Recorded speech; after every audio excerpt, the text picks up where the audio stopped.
শুধু বরিশালের ঘটনা বলি, বরিশালে যে অবৈধ মেয়র,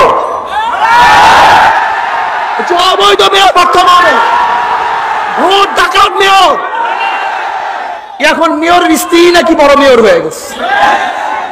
এখন শুধু পার্সেন্টেজ পার্সেন্টেজ। আমি অবৈধ মেয়রকে বলবো এইটা বরিশাল, বলতে পারে আপনাকে রক্তাক্ত করেছে, কি হয়েছে?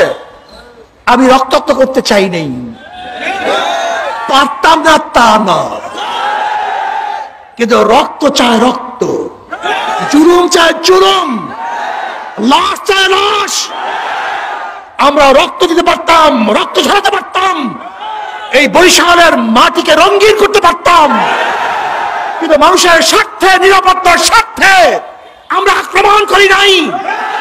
কিন্তু আমি মেয়রকে বলবো, যদি আপনি সিনেমা দেখেন, বরিশালের মানুষ নিয়ে ভিন্ন দিকে মুভ করার চেষ্টা করেন, বরিশালের স্বার্থের